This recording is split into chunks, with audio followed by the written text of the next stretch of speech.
Le quotidien, le verset du jour. Psaume chapitre 119, les versets 19-20, je cite. Je suis un étranger sur la terre. Ne me cache pas tes commandements.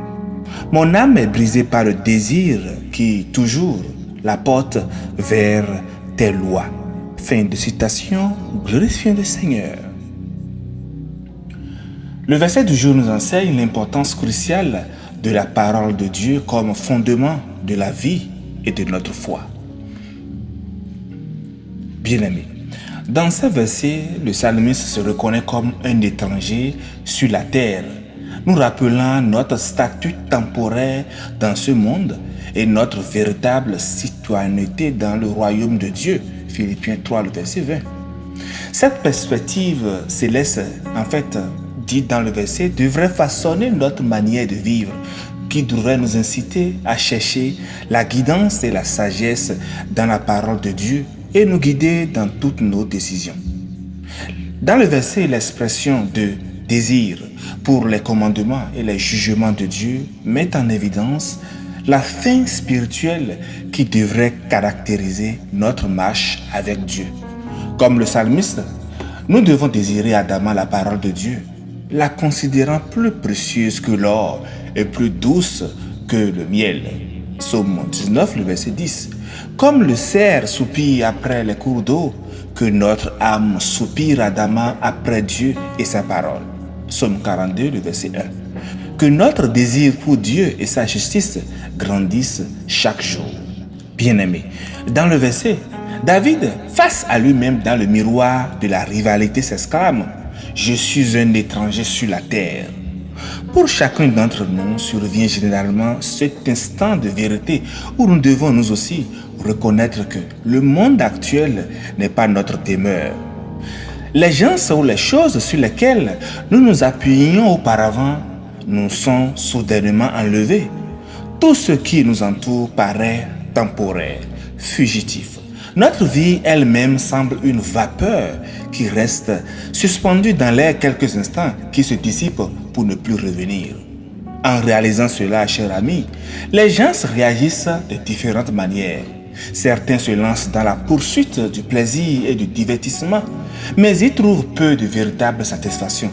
D'autres s'absorbent dans le travail sans jamais s'arrêter pour réfléchir s'il aura une valeur permanente. D'autres encore s'abrutissent dans l'alcool ou les drogues ou cherchent refuge dans un monde imaginaire. Mais David, lui, s'est tourné vers une source différente, celle des lois de Dieu, le verset 20. Il a regardé au-delà de ce qui est temporaire ou passager.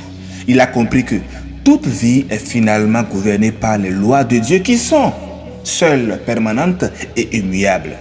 En construisant donc sa vie sur ces bases, chers amis, David a trouvé une stabilité et une sécurité indépendante des fluctuations du monde qui l'entourait. La preuve qu'il y est parvenu est fournie par un simple fait historique. En effet, 3000 ans plus tard, un nombre incalculable d'hommes et de femmes trouvent toujours un réconfort dans les psaumes de David. Lorsque nous sommes accablés, lorsque nous avons une situation et nous lisons les psaumes, nous nous retrouvons, n'est-ce pas?